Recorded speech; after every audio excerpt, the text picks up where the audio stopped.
Welcome back, adventurers, to another episode of A Hero's Guide to Asgartha. I'm Nick. And I'm Chili. And once again, we have come to the part in our presentations where we have to talk about how much we hate Ordis, but how good the cards are. Hold on. I do not hate Ordis. Where I is do. this coming from? I fully hate Ordis. That's right, because you're a traitor. I am a traitor. Listen, if anybody's a perjurer, it's me. I am the perjurer. Wow. Not even I am the perjurer. You know, one thing I did as we were looking into Ordis, I actually struggled to find cards that I thought were versatile in multiple heroes. That's fair. Normally, we always talk about Ordis being so strong, so good.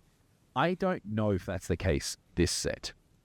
There's a lot of stuff that's going to help Mats, but I'm looking at an overall spread, and I'm looking forward to hearing some of your insight because I was struggling. Yeah, no, genuinely, they are definitely catering to Mats. I think they're hoping that Mats is going to overtake Siggy as the number one Ordis hero. I don't know if it will. I think Siggy's going to stay around as the best hero until the end of this and maybe next set. Depends on what comes out. That's true. Anyway, but we're now having to figure out, how do we make Zen work? How do we make Mats work? How do we make any of the new heroes from Skybound Odyssey or from Seeds of Unity and then Roots of Corruption work, because those are the only ones we're going to have. Yeah. So it'll be a very interesting shift come 4 months' time. Oh, absolutely. So here's the thing. Let's talk about Mats, right?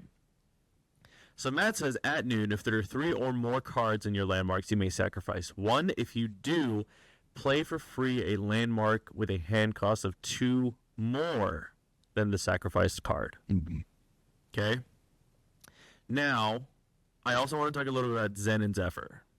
So Zen is, if your first target expedition ascends, correct? And then, when one or more expeditions moves forward... Oh, crap. I don't know. I know the text is right here, but it's cut off a little bit. I have to look it up real quick. And this is important. Yeah, so it's at noon. If you are first player, your hero expedition ascends. Okay, there it is. Then hero expedition. Mm-hmm. And then the second ability, when one or more of your ascended expeditions moves forward, if there is no card defending it. Oh no! Oh, yeah. So if no one's defending on the other side. Yeah, if there's an empty expedition, right? Okay.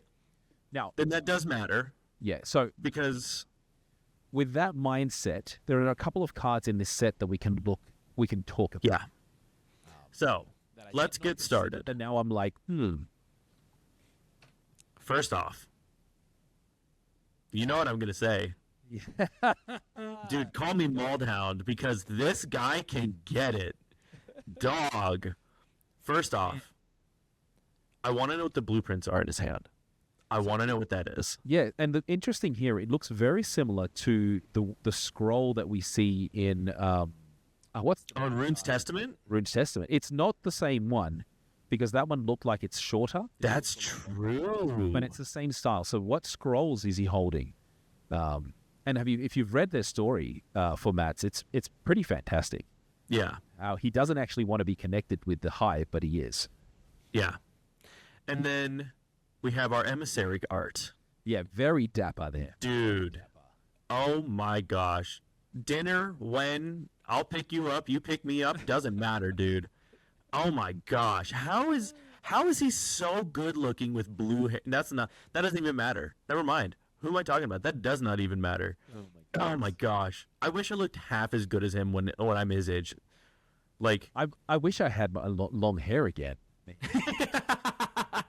Bring back your surfer days. Yeah, well, I wish I could surf very well. I wasn't very good. All right, let's just get into it. Let's move on. First card. Yeah, tell us about this. Immediately picking one of your favorites. Yeah.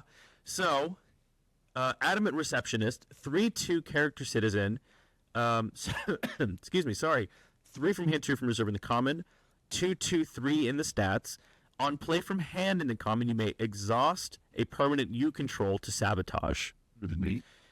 Now, the rare, 3 from hand, 3 from reserve, 2/2/3. On play from anywhere, you may exhaust a permanent you control to sabotage. If you don't, I gain 1 boost.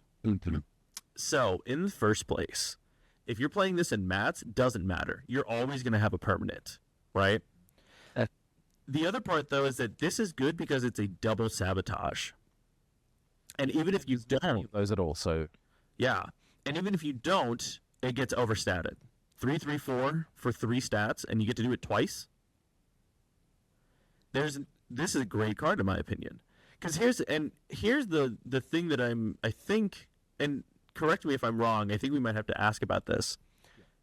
I'm 99% certain that unless you are exhausting that card as an action, it does not trigger the effect. Correct. It does not trigger the effect when you're not doing it as a quick ability. So then who cares? Like, if you have a mana seed, yeah, exhaust it. If you're not getting rid of it, who cares? Do it. Use it. Yeah. This is great. I love this card. And once again, that's what I've interpreted with the rules and what I've seen. I could be absolutely wrong as the rules come out, because they should have been released with this, but I haven't seen the new rules. Yeah, and even if, here's the thing, even if you have to do the thing by exhausting it, that's still fine. That gives you an open mana to do something with. You're not going to use that ability unless you're confident of an advance, or if you're confident that you can sabotage. I agree. So I love this card. And first off, whoa, slow down, dude. You need to chill out. So one other thing that's interesting is, like, if I look at the rare that you've chosen, the other benefit it has, very similar to what the Ugly Duckling gives you, is versatility. Right. Yeah. In this case, though, the versatility is, if you don't want to sabotage, you can at least get a boost. Right. So you're playing 3 for 3/3/4 in value. Yeah, exactly. You're not losing any value without the downside. And the more I think about this, I do see this as one of the strong cards. It is a rare, but it does give you the equivalent of card advantage through the sabotage, or stat advantage, given that it's overstatted. If you don't sabotage, so... Yeah, when I saw that got an arrow with it, I was like, that's it. That's all you had to tell me. Not the play that I was looking for, but this does make a lot of sense, and I think you bet a good call on this one. Yeah, absolutely. All right, Angry Crowd. We got a spell. Now, this spell was seen a lot in the demo deck tournament. A lot. This actually basically created some win conditions for the eventual winner. 5/5, a spell disruption maneuver. Both the common and the rare have fleeting. The rare, though, does just cost 4 from hand and 4 from reserve. So it says, at the common, discard target character or permanent, then create a mana seed token in your landmarks. So while you're paying 5, it has the potential of only costing 4 because of the mana seed element that you get later. The Angry Crowd at the rare, though, is 4/4, and it says, once again, still fleeting, discard target character or permanent. If its base cost was 2 or less, create a mana seed token in your landmark. So you're paying 1 less, but it has the potential of only costing 3, but you have to remove something that costs your opponent 2. So your net differential is negative.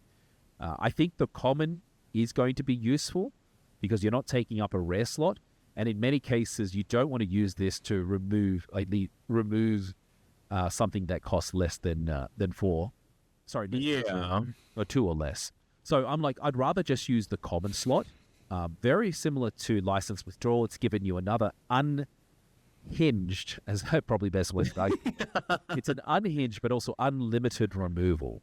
So if you have this and you have license withdrawal in your account or ready to play, while this does cost 4 and license withdrawal only costs 3, you have the ability of getting rid of anything you want. I guess that it is indiscriminate removal, but 5 is just so much. It is, but just remember, this game now has the ability of creating mana seeds in your reserve for previous days. So being able to get it. But just remember, you can't just have 5. You have to have used 2 beforehand and then be able to bring these back up afterwards. So it's a hard one.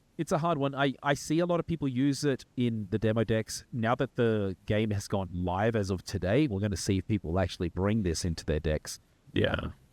So we'll see. Also, I do want to mention, because I know we talked about this, but the way that you said it is that you have to have the 5 in order to play it.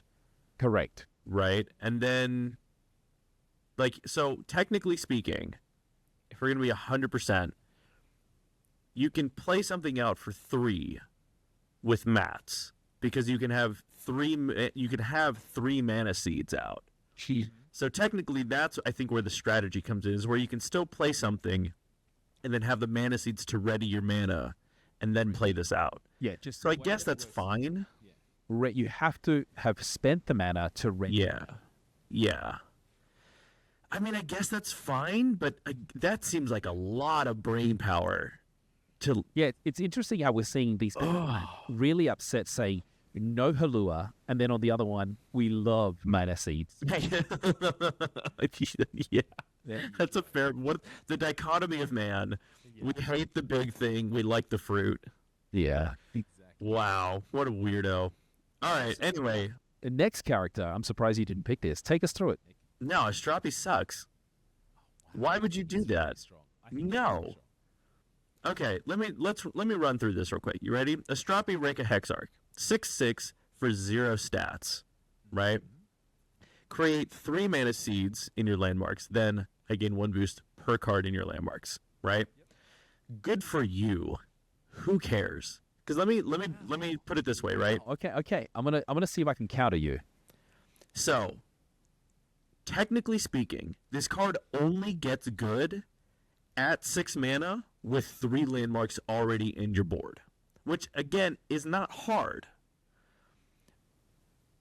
But I don't like it. Because here's the thing, even if you decide that you want to play this early, the best that you can get is 3 or 4. If you try and like play this early for like a discounted cost, right? But the problem is that you can't even do that. Because if mana seeds worked the way that we wanted it to, where it gave you like floating mana, then that would be good. You can't even play this for 3.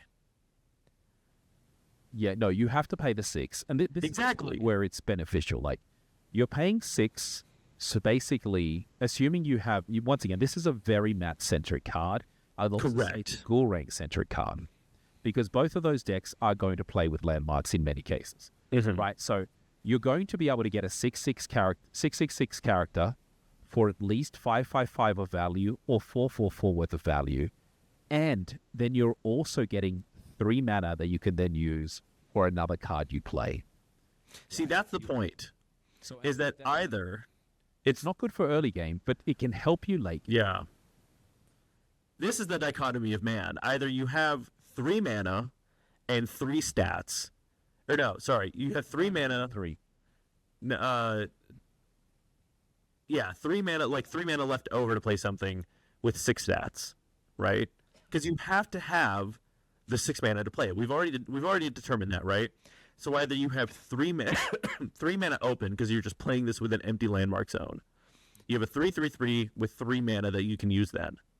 Then on the opposite end of that, you have a 6/6/6 with 6 mana, because then you're just creating mana seeds. Like that's your entire gameplay. So now you can play something for 6 again. Or you're playing it because you're actually playing a landmark deck and you're being smart about it. And you're creating, let's see, what would that be? 6 worth of stats, but you have 3 mana open. Yeah. Now, so there's it is going to work in some decks and not others. I think it has a lot of value because you have the ability. Imagine this: at a discounted rate, you can actually pay your net paying 3 for 6/6 of value. True. That's the upside, right? I guess that's the point. And I guess there's a ways to break it, because if you play it with if you play mats now like an Izuri deck where you're just creating gods and a godlike amount of mana seeds and aeroliths, then then you have a good point to make there. But that's going to be end game. Yeah. I don't know. It doesn't make sense to me, but I understand where it could. Now, the other thing, if you had a Nous out, you already get another 2 mana seeds. So, that's true. Lots of potential. I think there's things that can create mana seeds. There's lots of potential. It's just a question of, are you willing to do the setup? Because this is really rewarding slow play rather than it is your current quick meta that we currently see with the Kojos, with the Basiras, with the Sigisbars. You know what? Just to prove myself wrong, I'm going to build a Golang deck with this. Do it. I'm going to do it and then just piss myself off with it. Well, that takes us to the next character, and this is another one of your choices, Axiom Machinist. Take us. Yeah, I love this card. Axiom Machinist, 2/2 for 1 all in the stats. And on play from anywhere, you may ready target permanent in play or target card in reserve. I like it. It's simple. It's simple. But once again, you're very much centered around the permanent strategy. This will not give you any benefit if you don't like the current Sigismar builds. You get no value for this. Not true. Because here's the thing. Let me put it this way, right? This set and is coming back to exhausted cards in reserve, right? Yep. So that's what I get. I like the versatility of it. I think that's why I'm liking these cards, because it is a versatile approach, whereas in a lot of cases, Ordis cards are like, it's this thing, right? You do this thing with this condition. Yeah. So I like the fact that it's giving you a lot of versatility. Yeah. What I was saying is your current Sigismar builds don't use any permanents. So therefore, it is to help all the other ones. And I think that's useful. Like, you want to spread the love. And they've done a really good job of making other heroes potentially shine. Yeah. I like this card because, again, kind of like Receptionist. To me, there's a versatility in this because, A, it lets you do 2 things if you want the option to do either. And B, it is from hand or from reserve. Nice. So, yeah, I really like it. I think it's really fun. I think it's really cool. I don't know. What do you think? I think it's very useful. I don't mind it at all. But it's not in the kind of builds that I would have. And it's interesting. It's basically right now, there's no real permanents up until these ones that were released today that really cared about untapping and tapping in Ordis. Mm-hmm. But there are some in this set that you can do that, which will really be beneficial, especially mid to late game with the 6 and 8 cost permanents. Or 6 cost permanents. Yeah. All right, cool. Moving on. Mm-hmm. Cable car. See, this is funny because if you have... Anyway, we talked about cable car in, what was it, Lyra? Uh-huh. So Cable Car Station is a 2/2 landmark permanent, which, let's talk about this real quick. This is a good strategy for mats, okay? You have a mana seed in your thing. You sack it, you play out Cable Car for 2. Then it compounds. That's not compounding. It goes up by 2 every turn at noon if you want to do that thing, right? So, for example, you can draw the card and then get the move counters, right? If you decide that the draw is all you want, you then take mats, you sack this at noon, you play something out for 4, and then you just keep going at until you get to 8.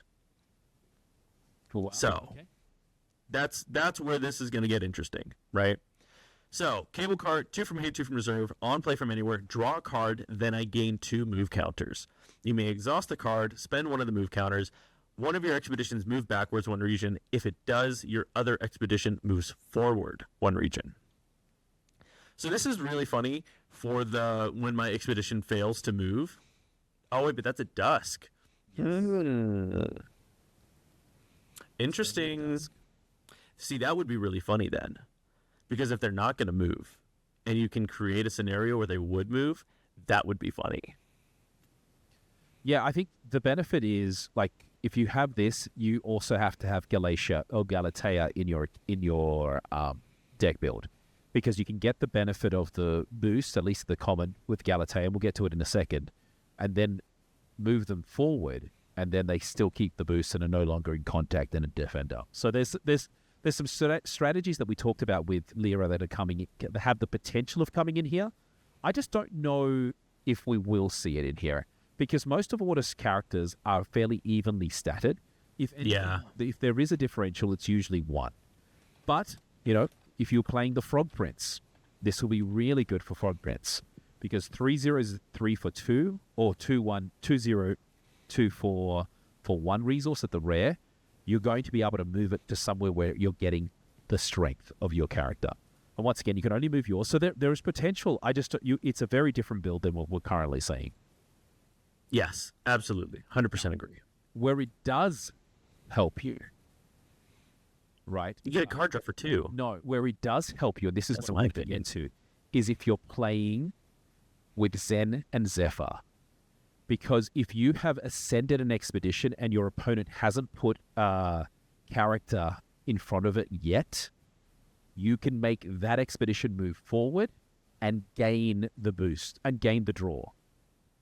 Oh, It doesn't tell. This is what I was saying. Is there's some cool things that people are probably going to figure out as well. It says, oh, wait a minute. it's when one or more of your ascended expeditions moves forward, and if there's no character facing it, draw a card. Right. So you have to play it early enough and surprise them, because they may not put the character to begin with against you. Right. Yeah, That's where I see as like, oh, you can get some. that's a good point.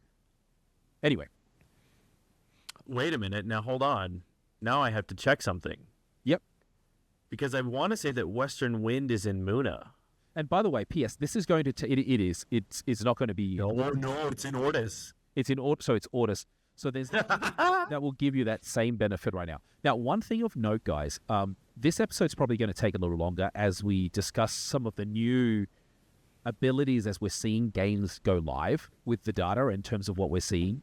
The other thing that we are not aware of. So talking about, you spoke about, which one was it? Astrapi. Do you get like with Astrapi, like play from anywhere, create 3 mana seed token in your landmark, then I gain 1 boost per cards in your landmarks. Do you have to pay your mana before the card is played? Or because I'm assuming yes, but I know there's other card games that don't say that. They're done simultaneously. So assuming you had some mana seeds available, do you get the... Oh, can you like play a card and then... Play the card, then pay the cost, or pay the cost, play the card?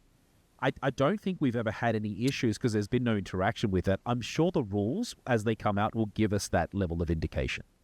Okay, so hold on, wait. Let me see if I'm understanding correctly. So you're saying play a Stroppy, Yes. create the mana seeds. Imagine you already had some mana seeds in your reserve. Yeah. Assuming you had 2 of them. Mm-hmm. You get the boost for those, then exhaust them to pay your benefit. I don't think you can, but I do think the rules need to actually enforce that or share it. Wait a minute. Specifically. So are you talking about like paying for something in the middle of that effect for... Let's go back. Yeah, play the card, then pay the cost, or pay the cost, then play the card. What is the way Alternate has us do? What is the rules for that? I'm assuming it's pay the cost, play the card, but there are other card games, Flesh and Blood being one, that basically has them happening simultaneously. So kind of going back to that, like if I have 3 mana and 3 mana seeds, can I play the card even though I only have 3 mana, but I have 3 mana seeds? Yes, basically play the card first, get your 3 boosts because it sees 3 mana seeds, pay the cost of the mana seeds to give you. I don't think you can. No. Honestly, don't. Because I want them to make it explicit in the rules. That's fair. Yeah, because I think there's no way to discount unless something specifically says for like this amount less. Yeah, the way I think you can't is because you have to actually tap them as your quick ability before your action. Correct. That's because tapping one creates a mana orb. Yeah. Right. The reason why I want to validate that is because people are going to try to, scam the rules, and I want them to be very clear on the rules. Okay. Next character. We're up to Charitable Rika. Oh man, nice. Yeah. There's a lot of thinking, and I think that's great. Like, this is what this set has given us, and like, I know we don't have our cards in front of us for those that are stateside or in the Americas. We're going to get them soon, but the cool thing is we're going to get a lot of information from hindsight as opponents try to beat us with their new strategies. All right. Dang. Yeah, because we have to see what a mana orb actually does. A mana orb replenishes an exhausted mana. That's what a mana seed does. Sorry, not a mana orb. All right. Next card we have is Charitable Rika, 2/2 for 3/0/0. It's a character citizen. When played from anywhere, create a mana seed token in each player's landmark. Great. I guess so. Not something I would do. There's really very little by the way of being able to get a benefit from a gift. There is a landmark you can have that will give you a boost, but I don't think many strategies are going to follow that path. Mm-hmm. It is, though, the same thing as this is as a frog here, except you can get a mana seed and so can your opponent. But would you do that at the rare? Not sure. I prefer the frog prince purely at the common because it still gives you the benefit. Yeah. Yeah, I don't know. Like, again, if you care about making gifts in Ordis, which you don't, Not yet. like, well, there's a card that does care about it in Ordis, but I don't think you would care too much about it in this set for Ordis. I agree. Okay, Daughter of Naos. 3 from hand, 3 from reserve plant character. 2/3/3 in the stats. If I'm anchored, I gain Defender. And on play from anywhere, I gain Defender. Or I gain Anchored, which is gaining Defender, basically. Yes, it is. Again, this is going to be funny with, like, Gull Ring stuff that says Defender stuff doesn't matter. So, Yeah. True. And I think that's the benefit, but just remember that this is only, in my mind, useful in Gorang. It is fairly decently statted, but I think you can do better in Gorang because you can create tokens that basically give you the value without it. Now, an anchored card is always strong. yeah, Anchored is always good. Yeah. It's just there's not much of a strategy around that right now. Yeah. Now, here's the thing. Is she pissed because people have picked too many mana seeds, or is she protecting the mana seeds? I think it's a bit of both. She is protecting the mana seeds because people they've tortured the Naos and the fruits of the Naos, or the fruits of the tree. Yeah. That's fair. Moving on. Galatea. Galatea. Ooh. Galatea. That I was talking about, like if you do play the cable car and also the Western Wind, this card Yeah. would be fabulous. Yeah, this is going to be great. So Galatea, common, 2 from hand, 2 from reserve, 2 all in the stats. If I am in contact, I'm Defender. And on play from anywhere, if I'm in contact, I gain 2 boosts. Which, first off, wow. 2/2 for 4/4 in value. Yes, you don't progress, but you can absolutely wreck your opponent. Yeah. This is just fun. I like this a lot. Mostly because Sigismund, by the way. I would play both. Genuinely, I would play both. The common is great because it's overstated and it's not hard to move stuff out of contact. The rare, though, is really good because it gives you incentive to be in contact because Defender also hits other stuff. Anything It's great. anything that says Defender characters don't prevent me from moving forward, I'm 100% going to play that in there because there are plenty of great cards that the only downside is they have Defender. Yeah, I think what this will allow, and I'll say from the Gorang builds, what it will allow you to do is move away from the typical landmark build to just have cards that will give you progress through removal of Defender. Yeah, like I can use this, and granted, don't get me wrong, I love my mobile armory. It's a great one cost. This is going to be just as good because it's a character and it gives me the same effect. And technically speaking, it gives me one more stat. Yeah, not a bad pick. Different than I would have thought, but I'm trying to pick what you're laying down. You trying to pick up what I'm putting down? You're smelling what I'm stepping in? Yes, it is. That's true. All right, cool. Kikimora. Now, Kikimora looks to me like a kookaburra. It is not. It's a different kind of bird, I think. Now, Kookaburra sits in the old gum tree. Oh, you know the song? Well done. Yeah, of course I know that song, please. Honorary Aussie here. Yeah, there you go. 1/0/0 at the common, 1/1 for 1/0/1 at the rare. The rare does say when you play a permanent, if I have no boost, I gain 1 boost. But it brings us back a quick ability that we have only seen in one card before. Actually, there's 2 or 3 cards that do it, but one that's played mostly, and that's pay 1 less for the next permanent you play this turn, down to a minimum of 1. I think there's potential for people to play this card purely for the fact they want to have it in their reserve and reduce the cost of a permanent. Yep. And Mats. This was actually one of the ones, not just Mats. Well, then, no, that's true. Yeah, there's other cards like there is now an easier way of getting your 6 cost, the one that lets you move forward every turn, every day. Grand Endeavor. Grand Endeavor out a lot easier, and you want that one over the common because it does have the ability of Tough 2. Now, in this set, we're going to talk about some ones that have Tough 1, but there's still nothing else that has Tough 2. So, anyway, Yeah, I think that's people will play the common. I do think people will play the common. Yeah, because genuinely, I don't think that people are going to care too much about the boost. No. So, and if they do, great, good for them. But yeah, I very much don't think that you're going to see a lot of people playing the rare. And if you do, great, good for you, buddy. Good for you. Good for you. That's exactly. All right, Leonardo, which is funny because we just had the Magic release of Teenage Mutant Ninja Turtles. So I've been seeing I've been seeing double when it comes to Leonardo. Mm-hmm. So Leonardo da Vinci, 2 from hit, 2 from reserve, artist and an engineer, which is unfortunate that he's not in Lyra or an well, no, he is an Axiom, or is he in Lyra? Heck, I don't even remember anymore. It doesn't matter. I think he's in Lyra. Which mistake? Should have been in Lyra and Axiom. Are you kidding me? What the heck, man? So 2 from hand, 2 from reserve. By the way, Leonardo da Vinci did everything. Oh no, you're right. He was a like in real life. Yes, he was a bureaucrat. In real life, he did everything. Yeah, he was. Yeah, you want to talk about the real jack of all trades? This is this man. Yeah. So 2 from hit, 2 from reserve, 2-3-0 in the stats. On play from reserve, you may exhaust a permanent you control to draw a card.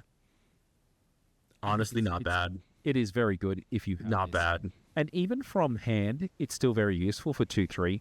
If we're trying to bring the old Sigismund style of getting more cards in your deck that allow you to draw, then you have to do this. The thing is, though, in the deck that needs it the most, which is Sigismund, they are not really going to have permanents, so it may actually change those builds. But yeah, why not? I think the card itself, from a value perspective, is very good. Yeah. I mean, it's good. I mean, card draw is card draw. You're always going to take card draw. My only thing is that it only gives it to you once, and it's only from reserve. So unless you're really playing like a resupply deck, I don't know. Like, it's fine. All right, talk to me about your boy. So my boy Lewis Sullivan, one of the greatest architects in American history. There's a lot of buildings that he's built. He's actually changed the movement for architecture here. Most people have heard of his slogan, and I've actually forgotten. Something over form.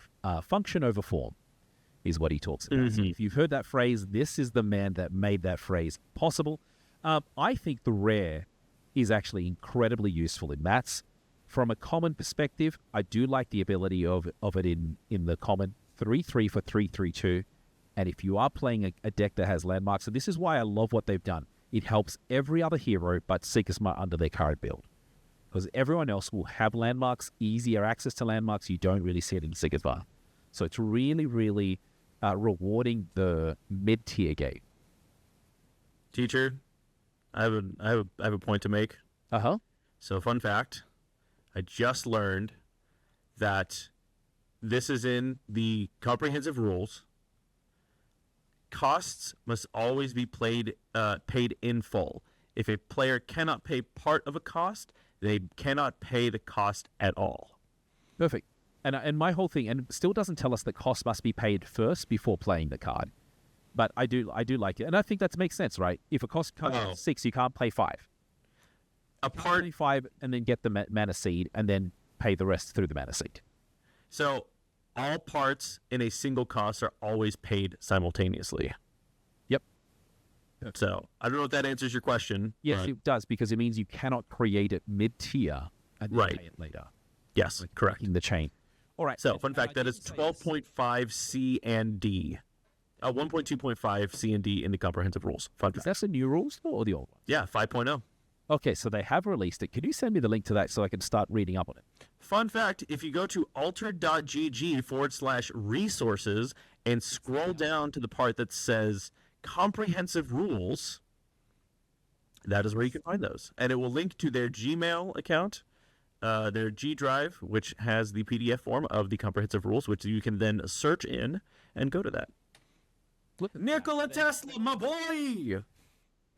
Yes, Tesla. So, 1 from hand, 2 from reserve, character engineer, 1 all in the stats. On play from reserve, I gain 1 boost per exhausted permanent you control and per exhausted card in your reserve, up to a max of 3 boosts on me. Yeah, cool. 4 stats for 1, or sorry, for 2.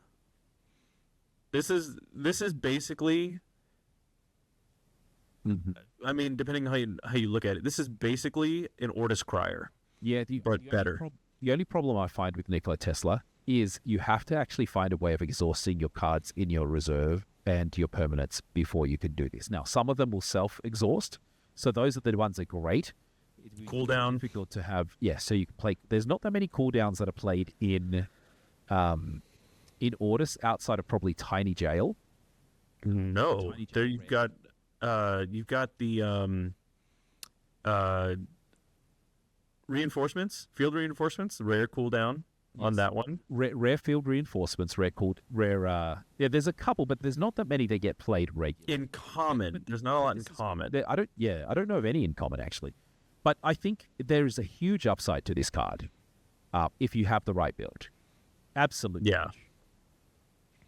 Let me actually take a look because I am actually curious about that now that we've been talking about it. But you know what? I'm going to go ahead and we're going to talk about the next card, which is your Ordis Tourist. Yes, for me, this is actually going back to one of the most beneficial cards in Ordis, which is your Ordis Recruit, which gives you a lot of value for one resource. I think this does the same, but for two. If you have a card in your landmark. So the common is 2/2 for 1/2/2, and an arrow ability. If there are 2 or more cards in your landmarks, I get a boost. So you're more than likely going to be playing this when you have 2/2 for 2/3/3 worth of value, both from hand and from reserve. The rare reduces the actual benefit a little bit. 2/2 for 1/1/1, and it has an arrow ability of I gain 1 boost per card in your landmarks, up to a max of 3 boosts on me. So for the Zen builds, for the Gulrang builds, this is going to be fantastic. 2/2 for basically you can get up to 4 in terms of what you can get. That's fantastic. Yeah, that'd be really good. Fun fact: there are 3 cards in Ordis with cooldown. Yeah, that's not that many though. So what's the third one? Correct. So it's fun fact: Tiny Jail is not one of them. It is field reinforcements, bug fix, and moth to flame. Moth to flame. Hold on, Tiny Jail is. Then maybe their website is busted. Yeah, there's no way it's not. Like I play that all the time. I'm like, wait a minute. Wait a minute. I'm actually going to look at this. Hold on. Yeah, Tiny Joel, it did. That's funny. Come on, Altered. Get your act together. Get the card. Yeah, what the heck, Altered? Yeah. Oh, you know why? Yeah. Hold on. I think I know why. Let me see. I want to make sure on something because if this is true, that's crazy. Does it only look at the ones? I have no idea. I think I know why. Why? That's wild. They spell it differently? Oh, no, that doesn't make sense. Yeah. All right. Anyway. Huh. Okay, so I guess there's 4 then with Tiny Jail. And if there's another one because Altered's filtering is weird, then whoops. All right. The next card we have is another spell disruption, 4/4. Painted Pink. Painted Pink. Sorry, hold on. I got to fix my hair. No worries. Okay, Painted Pink. Play me. So it has a fleeting spell. Play me for 1 less per expedition in contact and that you control. So potentially you can play this for 2 and return target character or permanent to the top of its owner's deck. So really, very much the Novenka style cards that always just return something to the top of the deck. And you can see Novenka in this with Lodge. I think it looks really cool, the card. Yeah, I like the neon kind of like outline of it. It looks really, really cool. Now, if you're really just looking for removal, this is a very cost-effective removal. Right? Correct. It is in rare, though, so everybody remember that. Yes, but it's character or permanent.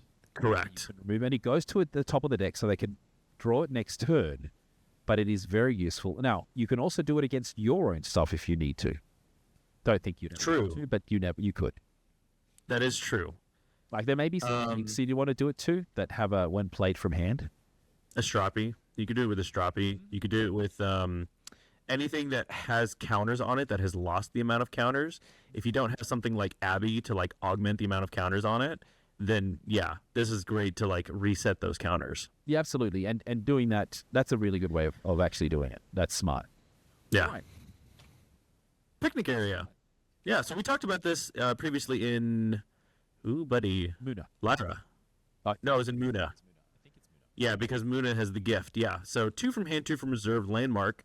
Each player draws a card. When you make a gift, you may exhaust me to have target character gain 1 boost. Yeah, and this is the part where this is the card that if you want to go the gift strategy, this will be central to your gameplay. I don't think there's much in terms of gifting in Ordis, but once again, someone could surprise us and have a fantastic deck that goes really well. Yeah, Rake a Caregiver helps with that. This helps with that. Those are the only 2 I can think of for this card specifically that helps in Ordis. All right. But, you know, again, it's a 2-cost landmark. It fills out that same requirement as Cable Car. Mm-hmm. You know, sack a landmark, play this. Yeah, and I think if you want to do it to draw a card, if you're trying to play the Matt strategy, fine. Play it to draw a card. Yeah. Sorry, I almost get... It's almost Caregiver. It's I almost said Caretaker. Yeah. I don't know why. So, Rake a Caterer. 4 from hand, 4 from reserve, 2/2/4 in the stats. On play from anywhere, create a Mana Seed token in your landmarks. The rare says the exact same costs. On play from reserve. Sorry, what the heck is happening to my brain? 4 from here, 4 from reserve, 3/3/4 in the stats. On play from anywhere, create a Mana Seed in your landmarks. And has a free ability of creating an Ordis recruit in target expedition, which is not awful. Yeah, I think this has got really cool benefits, but once again, you're paying some money up front or some resources up front for what will then give you even value, because it'll be 3/3 for 3/3/4, and maybe that's the way that you want to do it. To basically play a little today so you can do more next turn. I just don't know if that's my game style. This is going to be good in Goal Ring. People are going to play this for Goal Ring. Yeah, because you're gonna pay the 4. You're gonna create the Mana Seed. It's gonna go to reserve, and then you're gonna have the Mana Seed to play something next turn, and then you're gonna create the Ordis token. Yeah, and one thing we haven't talked about, the Mana Seed also helps you with any of the uniques that you have that require a card in your reserve, that require a certain amount of landmarks. Mm-hmm. So don't just see it as a resource that's to be spent that day. There's much more benefits that you can have as well. Yeah, absolutely. Oh, buddy, pick him a card. Favorites. Yeah, 100% revealed. Yes. So, Jaya. Jaya was the name of the character who was talking in the lore for this card. Yes. So, big shout out to my wife who did Jaya, the voice of Jaya, did a phenomenal job. 1 from hand, 1 from reserve, expedition gear. Dog, this card is so good I cannot even explain to you. My expedition is considered behind. And the next character that joins my expedition this turn gains a boost. Yes, I think there's a lot of benefit here. My question with this mentality of behind, there's a few cards that says if you're in water, I don't think it changes the terrain you're on. It just changes the condition of being in contact. Well, that's the thing. In contact or ahead. Yes. It is both. For Gulrang, this is phenomenal. This is so stupid for Gulrang. The old Sinisa, this is fantastic. Dude, this is all Gulrang needed. This is all she needed, and now it's going to be so stupid. Okay, prove it. That's my goal for you. Prove that Gulrang can work, and I will become a believer as well.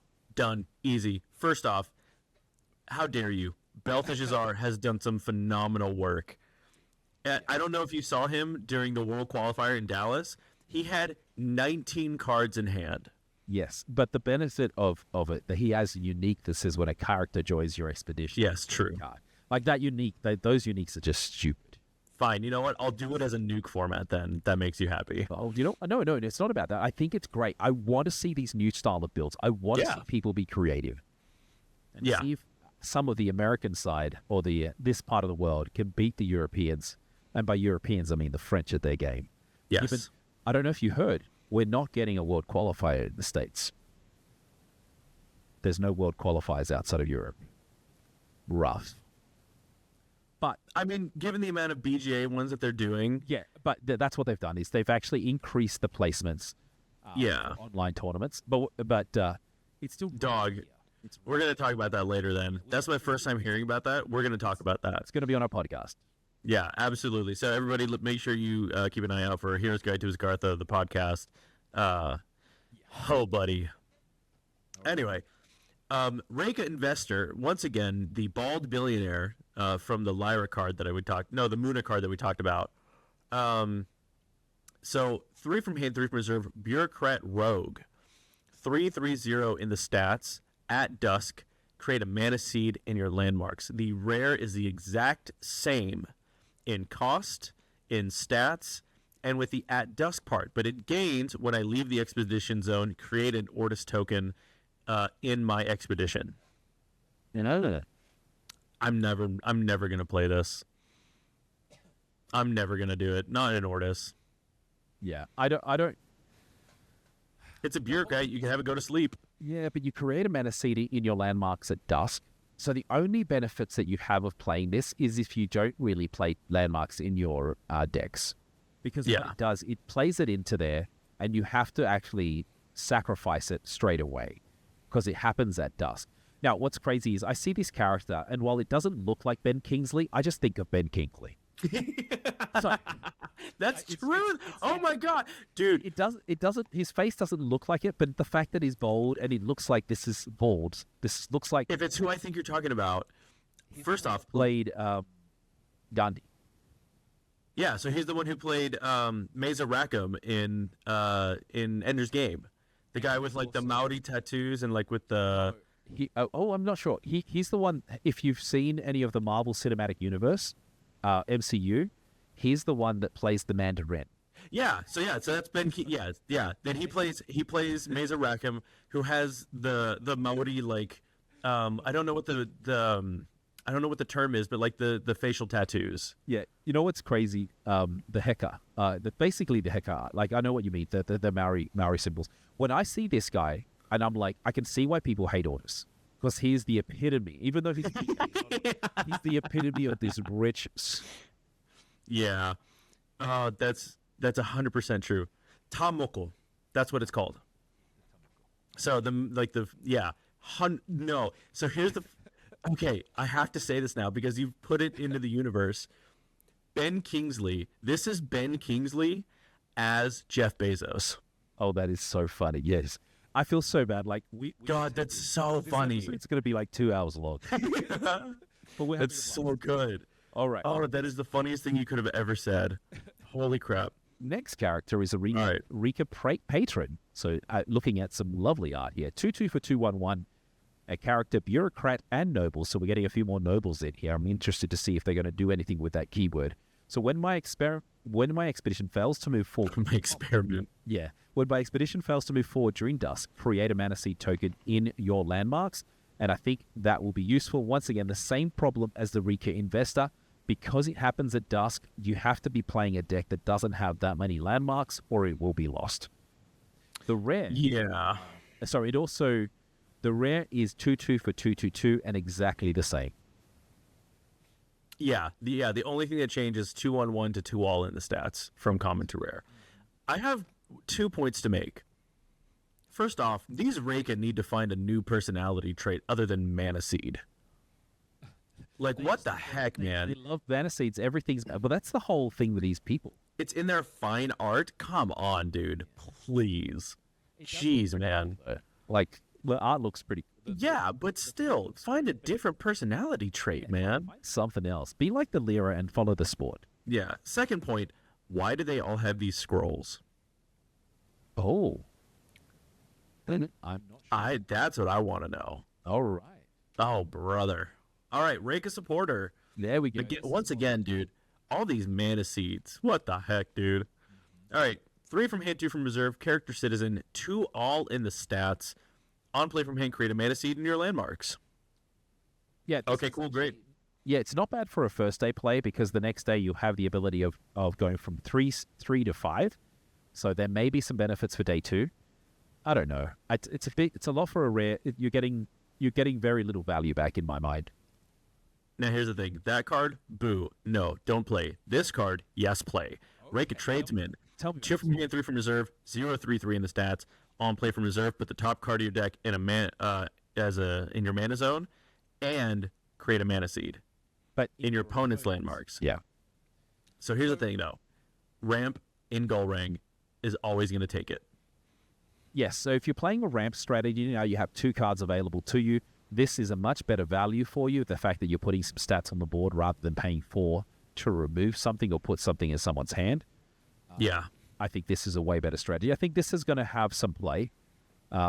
It would also encourage people, if it is in some decks, to increase their, I guess, the average cost of their cards from maybe 1 to 1.5, basically 1 to 2 to maybe 2 to 3, because you have the ability of ramping. Yeah. Yeah, that's it. Yeah, that's true. And I think people are going to play this over Geyser. Because, yes, Geyser gives you the ramp. Correct. The problem is that it's 4 from hand, right? And you only get... Oh, Geyser, yes. Cool. Yeah, Geyser's... Yeah. The cost-benefit analysis, right, is that Geyser hits itself to go into your mana. This is the top card of your deck. Yeah, so you put yourself into randomness. Exactly. So that's like where the cost-benefit analysis comes in, because, maybe now Geyser is more worth it to play because you can ready mana orbs after you've played it. Yes. So, it all depends on if you want the character or if you want, the non-random ramp. Yeah, that takes us to the next card, which is Reika Zipliner, Character Adventurer, 2/2 for 2/2/0. And that means it's 0 in water, which is very important because when you play it from hand, if I'm in water, you can create a Mana Seed token in your landmarks. Honestly, good turn 1. That benefit doesn't help you. But it's a good turn 1. Yes, 2/2 for 2/2/0, but you don't, if you're in water, you don't get the benefit of water. No, that's what I'm saying. If the expedition is in water. Now, if it's not, this is where the other part does help you. Yes. Is if you end up playing it again with the cable car. That's true. Yeah. The benefit, and then you move it from one place to another. Once again, but it's playing a lot of hoops to go through if that's what you end up doing. Yeah, because the thing is that it's when it's on play and only from hand, right?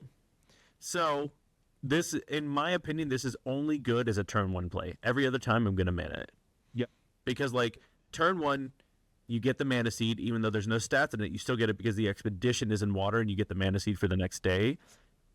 Beyond that, I mean, kind of like you said, though, it is good for, if you're only playing in Forest and Mountain, which is fine.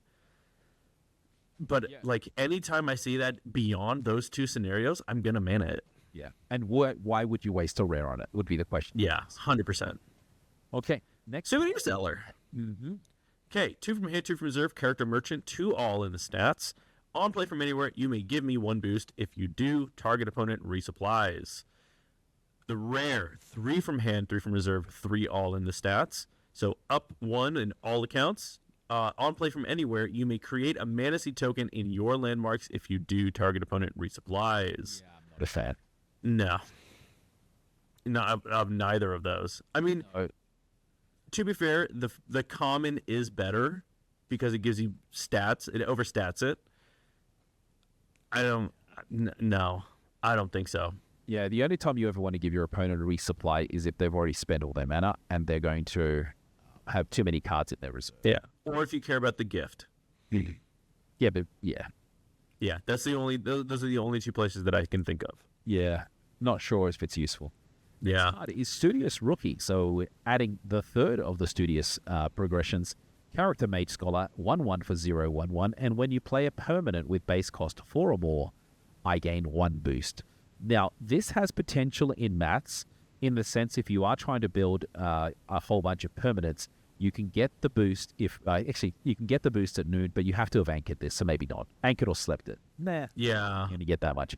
But it is a 1 cost, but it is a rare, so probably not going to see much play. No, I agree. All right, listen, the reason why I moved past him is because I want to get to Sinisa. Dude, my girl Sinisa is making a comeback.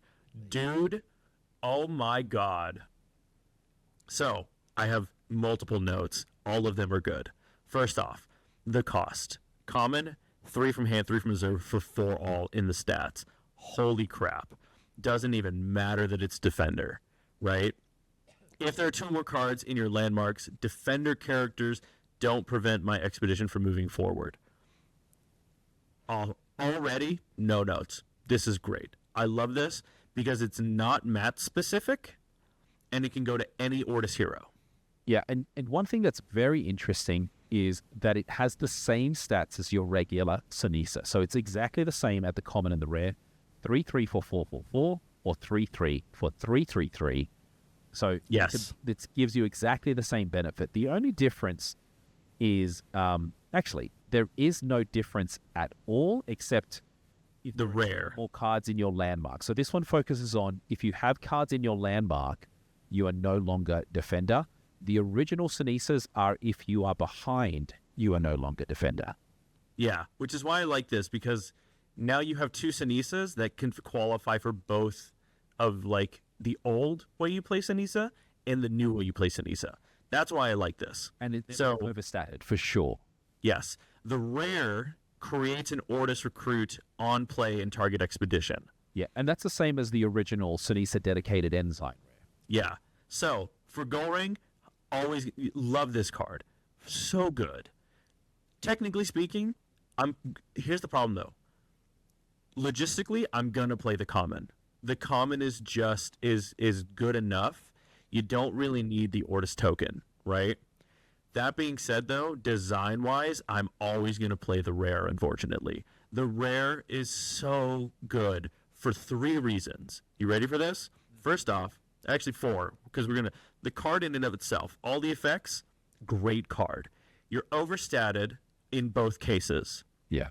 The problem is, though, is that Sinisa in the rare does give you the extra body, which is good. You want extra bodies, just in case. 3.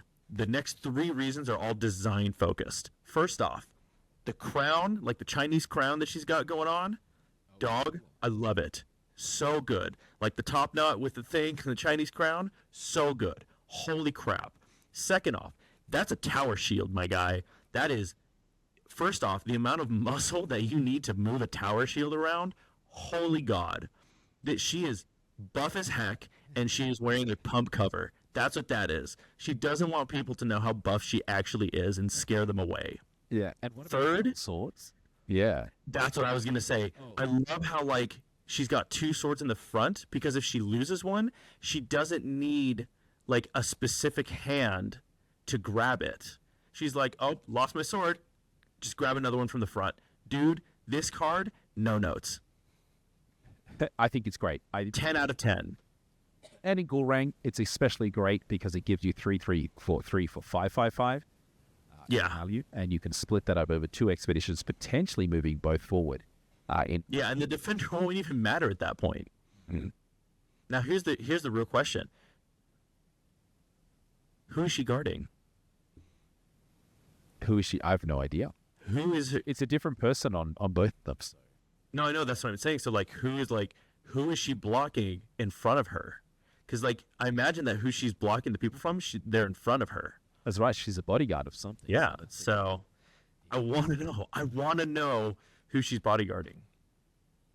Anyway, enough about my favorite card. Let's move on to Talos. Yes, and this is one that I've chosen. Talos of the Common is 5/5 for 4/4/4. The rare is also the same in terms of its cost. The common does say gigantic and defender. The rare is gigantic, and it says if I'm defender unless there are 2 or more cards in your landmarks. And the fact that you can play this both in Mats, in Gulrang, at the moment, there may be in other ones later on, you're getting 8/8/8 worth of value for being able to defend. This is especially more for Gulrang than it is Mats, but both of those heroes are trying to prolong the game so that they can play the end game where they become incredibly strong. And this can help you very much so for 5 to block out potentially both sides. Here's what I will say. I genuinely think that Talos is your end game for Gulrang. Ooh, the way that You want this at the end of the game. Like, you ideally, because again, you always want your uniques usually towards the end of the game. Talos is the same. You want Talos towards the end of the game. You never want to see him early. Yeah, huge, massive. Consortium, 2 in a row. 2 in a row, Consortium here. So, and I chose Consortium because it's one of the few cards that gives you some value for having things in your reserve. So 4/4, and when played from anywhere, resupply, and then if you tap it, or if you exhaust a target character in reserve gains 2 boosts. And I think that is very useful to be able to have for multiple days. Once again, this is a target of many things. There's very little that we have in Ordis that gains more counters. This allows you to gain a fair bit, especially if you're playing a very low-to-the-ground deck. This will be incredibly useful. Go ahead. You know who this is good for? This is good for Tesla. Yes. So you want to play like a 999 Tesla just because you can? This is how you do it. Yeah, you can absolutely do that because you can have a card, you can exhaust this. Once again, there's a few that we're going to get to that you can exhaust to get a benefit. There's not many, though, in Ordis in terms of land. Yeah. Because here's the fun part, right? Is all you have to do is keep this and 2 other things in your... All you need, technically, is this and 2 mana seeds. And you have to hold for 2 turns, and you can play out Nikola Tesla for 8. Oof. It's a lot. For 2. A lot of value, for sure. That's wild. Take us through the next card, Nick. Yeah. So the Consulate is another landmark that goes in, 4 from hand, 4 from reserve. In the common, draw a card, and then create an Ordis token in target expedition. Yeah, tap it to create an Ordis token. Or, sorry, yes, tap it to create. Also, stupid. Holy crap. 5/5 in the rare. On play from anywhere, you resupply, and then tap it to create an create an expedition. Sorry, holy heck. Target an expedition. Then create 1 recruit per landmark up to 3. Yeah, I think this is fantastic if you can get the rare out. I don't know. I'm very conflicted with this card. Okay. Because in Mats, the common is definitely in line with that strategy. 0 to 2 to 4 to 6, right? Yes, but you can also do 1 to 3 to 5 to 7. I know. That's what I'm saying, right? Which is like the 1 to 3 to 5 to 7 is also like a good way to look at that, right? So depending on which way you go, you know, either one of these is good. I actually don't think that there is a 1 cost permanent. I'm going to have a look at that. Sorry, a 1 cost landmark permanent. Yes, I'll have a look. So we need to look at that. So yeah, I don't know. But yeah, if you can get this out, that would be really funny. I don't see a lot of benefit for Gull Ring though, unfortunately, because I'm looking at this through the lens of Gull Ring, trying to look for Zen stuff, and then looking at Mats. This is great in Mats because you can actually always hit the 3. Not always, but more likely you're going to be hitting the 3. It's harder to guarantee in Gull Ring and in Zephyr, in Zen. So that's why I'm like, it's a weird, like, I like it, but I hate it. Yeah, there is actually not a single one right now. There is 0 cost ones, but there you go. Not a 1 cost. Yeah, so that's my point, right? So, yeah, I don't know. I want to like it. I think the common is better than the rare. Yeah, I think it's more versatile for sure. Yeah. In terms of what your ability, and it's more for Zen because you can bring it out so quickly. Yes. All right, the next card we have is the Lectern, which is 2/2 at the common, 2/2 at the rare. It's a landmark permanent site, and the common does say when played from anywhere, resupply, and when I'm sacrificed, create an Ordis recruit 1/1/1 in a hit token in a hero expedition. So this is good when you know you're going to be playing the Zen, overexert everything in your reserve. It gives you a body for the next day. The rare is when played from anywhere. If there's another card in your landmarks, draw a card, otherwise resupplied, and it has the same impact of when I'm sacrificed, create an Ordis recruit 1/1/1 soldier token in hero expedition. Common's good enough. Yeah, I think so too. Common is good enough. There's no need to waste a rare slot on, like, I don't know. Like, I don't think there's any reason to waste it on the rare. I don't know. What do you think? No, I think the common is good enough as well. Great. Moving on. Naus. So this is your end game. Yeah. Actually, no, that's not true. It's so I've had a lot of backlash for selecting the Naus in Murder. Did you actually? Yeah, people are That's just like, really why would you funny. pick that. That's not. I would not have picked that. And a few people put it in the comments, and I've had others reach out on messages. 8/8. I'll just talk about it quickly, and I want to hear some of your thoughts on this. So it's a tough one. a landmark permanent site. Target expedition can't move forward this day. Really useful. Yeah. If your opponent has gone and played first, or they've got an eternal character on one side, there's a lot of goodness on that side. And at noon, draw a card, then create 2 mana seed tokens in your landmark. This is an perpetual draw a card and 2 additional resources. Yeah. But Yeah, I like this card. So expensive. So, hold on, wait, let me double check something. Okay, yeah, so this is your end game for Mats. This is your end game. 0 to 2 to 4 to 6 to 8, right? This is your end game. So I don't know if you need to go down to the 8 because the reunion is good enough. correct. You are correct. But if your goal is to get there, this is the end game of that whole progression, right? And it is incredibly useful. If you have the Nous out, it's very difficult not to win. Yeah, this is really funny. So now we just need to get more activate target permanent stuff. Oh yeah, that there isn't any that I've seen. No, because then we get nonsense like this all the time. Yeah, It's stupid. So because here's the reason though. I like this. So you're talking about the reunion now? Yeah, yes, sorry. Okay. Moving on, because here's the thing. Naos is like fun and great and super cool, right? Here's the issue that I have is that it's 8/8, tough one, on play from anywhere, target expedition can't move forward this day, and then at noon, draw a card, then create 2 mana seed tokens in your landmarks, right? That's the Naos. If we're just talking about set 5, I think, and you can correct me if I'm wrong, I think that this is the only 6-cost landmark in set 5. Yes, it is. So, talking about the reunion now. 6/6 landmark permanent, both in the common and in the rare. You tap it and choose up to the number of cards in your landmarks, which, here's the thing, if you're playing Mats, the potential is probably going to be a lot, right? Yeah. So you can do all 3 actions of the common. Yes. Wait a minute. So, create an Ordis recruit in companion, create an Ordis recruit in hero, and then up to 2 target characters each gain a boost. Yeah. So Right? That's the common. 4 value every time you tap this. Yes. The rare is the exact same, but you get to draw a card. There's a 4th option. There's a 4th option. So if you've got 4 items or 4 landmarks, you can do all 4.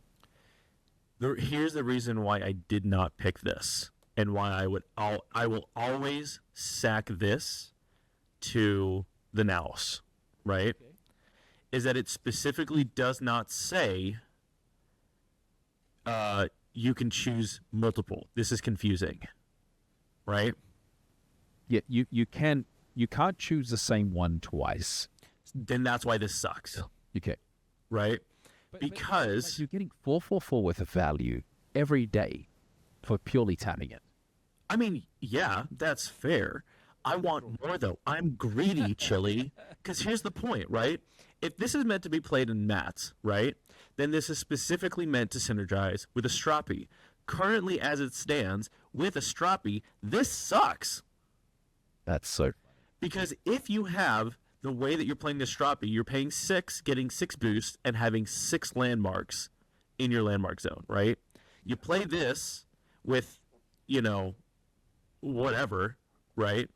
That's the problem, is that, like, I guess now that I'm actually talking about it, it makes sense why I don't like this. Because you can only ever hit the 3, and hitting the 4 is going to be really hard, right? Like, to get all of the effects. Like, Unless you've created a mana seed. well, right, but, like, here's my point, right? Is that, like, you have to tap the mana seeds in order to play this with Astrapi, right? Or else you just lose the mana seeds, right? I want to be able to tap like multiple of these at the same, like, for the same thing, right? So I don't know. Maybe I'm like I'm being weird about it. Yeah. I actually think it's a very good card at the common. The rare, I don't know if I like the benefit while useful. I don't think you need it. The common is great. Just for the fact is, the other reason I like this card is unlike some of the other 6 costs that don't give you value on the day they're played, or even the 8 cost nows, this gives you value on the day it's played. Right? That's true. For worth the value by just purely playing it and then tapping it on your next turn. Yeah. I guess here's the other thing that I don't like about it, is that it is conditional. So, like, people can hit your... I mean, they're obviously going to target this first, right? But if somebody has a thing where it's just like, get rid of a 4 cost or less permanent, you're immediately losing that value, right? But you don't have to play tap it first. You can wait to build up, especially under the... Right, yeah. You have more. I really like this. Now, this has saved me in a couple of the games that we played on BGA for the demos? For demo decks. So I'd be interested to see. Once again, I haven't built a Mats deck. That's one that I'll build. Then just as a bit of warning, our first game is, though, going to be Tarun. Is that right? It's Della, because we're going alphabetically. So it's going to be Della, Tarun, or Della, Mats, Tarun. And I'm excited for Della. I actually think for when we have our pre-release, Della with the reunion would be amazing. It'd be stupid, yeah. Because this is in Axiom. Now, you do have to pay for Della's ability because it costs 6. I think it's 4 or less that you get it for free. Otherwise, you got to pay 2. Which is fine. Yeah. 2. Don't care. Yeah. Okay. Almost at the end. Got 2 left. Yes. So, Unfair Encounter. We've talked about this card already. 4 from hand, 4 from reserve. Disruption, Spell, Maneuver. Spell, Disruption, Maneuver. Both common in the rare have fleeting. Take control of target landmark. Permanent with hand cost 2 or less. On rare, 3 from hand, 3 from reserve. Target a permanent. Oh my gosh! Target a landmark permanent with hand cost 2 or less. Its controller resupplies, then you take control of it. If you're desperate and you are just not hitting your 2 costs for some reason, fine. But like, if you're playing this, you've built your deck incorrectly. Yeah, no. Look, there are some opportunities. So, say, for example, the meta you're playing against has got very much Basira Kojo-centric. To be able to get their Haven, Bravos Bastion. And that's true. Side, you're going to get a +1 every time you play something from reserve to be able to get, while it's, if you can steal the cards that can give you additional value over multiple turns, maybe it is worth it because you're bringing... that's a good point, though, because then you get out-of-faction stuff. Yes, but it's very difficult because you're paying 4 for what they paid 2 for. But here's the funny part, is that can you imagine all of your cards with Foundry? Yeah, you imagine that. So but you can't steal the Foundry because it costs 4. Oh, that's true, because it costs 4, yeah. You have to be one that costs... It would have to be Haven. Oh, Haven to me is probably the strongest one to play it, to get. I would. You know what would be funny would be Parliament. Right? You know what? Parliament's another one to have your... Imagine in Ordis to have tough on your stuff as well. Yeah, I don't think you get the draw, but you do get the tough. You do get the tough which that matters. That would be funny. There's a few. Okay, now, yeah. Huh. Okay, I got to think about that one again. All right, last one. Vending Bot. 2 from hand, 2 from reserve. Robot Merchant. 0, 3, 3 in the stats. On play from reserve. Exhausted resupply. Yeah, so if you need the exhaust mechanic, this gives you some of that as well. Yeah. Cool, I guess. Like, if you care enough about it. Yeah, not for me. Yeah, definitely not for me. All right, that does take us to the end. Nick, do you want to take us through your 5 cards and which one you would think overall? I'm so sorry, everybody. I do not mean to be the expensive bougie boy on this channel. I think for the last 3 factions, all of mine have been rares. Yeah. But these are just so good. So we've got Adamant Receptionist, Axiom Machinist, Galatea, Reika Headset, and Sinisa Ordis Bodyguard.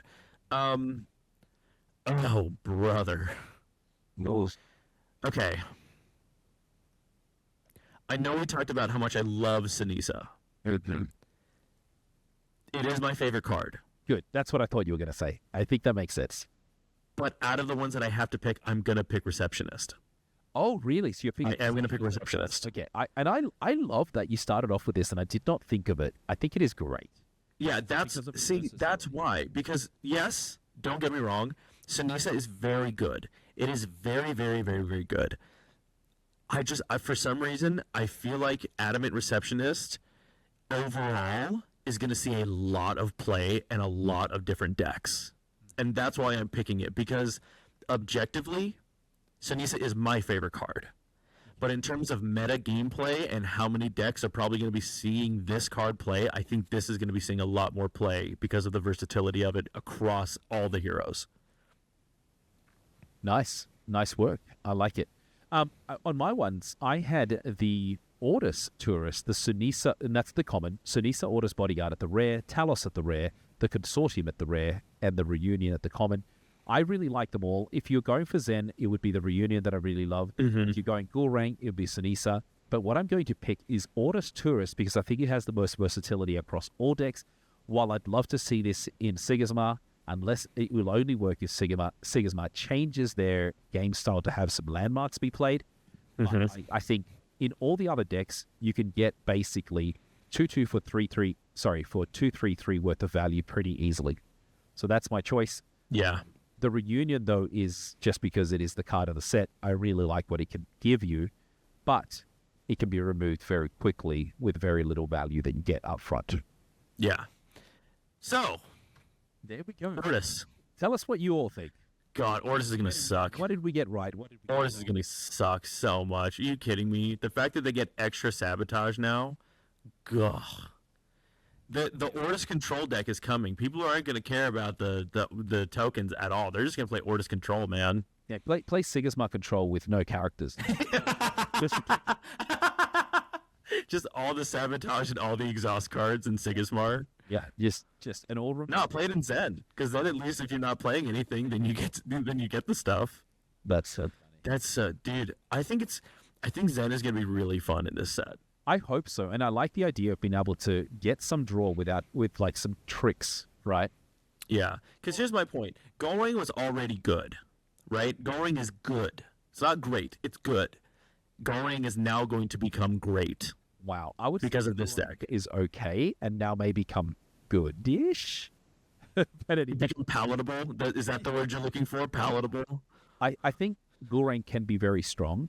I just think because we play in a meta that's so fast, it doesn't. No, that's fair. That's 100% true. So, anyway, before we finish up. No, everybody, thank you so much for listening. Thank you so much for watching, if you're watching this on YouTube.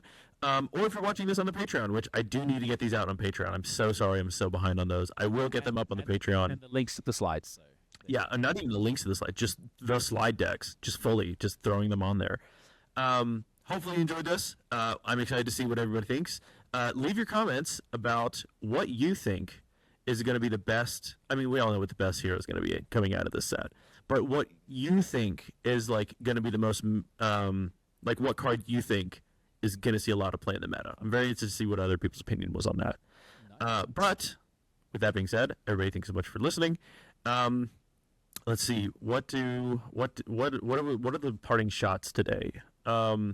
Hey, Ordis is going to have a new hero take the lead as Sigismar makes his way out. We're going to see Matt's take over. Yeah, I think so. In the next few months. I don't know if this set is going to give him everything, but I do love that they've changed the gameplay. Yeah. The faction. I like it a lot. Here's it. Enjoy the little things. Do you know what? And Nick, just to finish up, we don't want you in Ordis. You know what? Good. I want it anyway. I'm going to play every faction except Ordis, which is not going to be true because I'm going to build my Goring deck. I'm going to be the Perjurer. I'm going to play every single faction this season except for Ordis. That's not true because, again, I'm going to be playing Goring. But in my heart, I'm going to be playing every faction except for Ordis. Well, on that note, every faction is going to see it. Have a wonderful day, and we'll see you on the next side. Yeah, remember to enjoy the little things. That's my parting shot. That's the advice. Enjoy the little things. Buy the pack of cards, but don't bankrupt yourself. Please don't do that. But enjoy the little things. So, with that being said, everybody, we'll see you on the next one. Hasta luego. Ciao.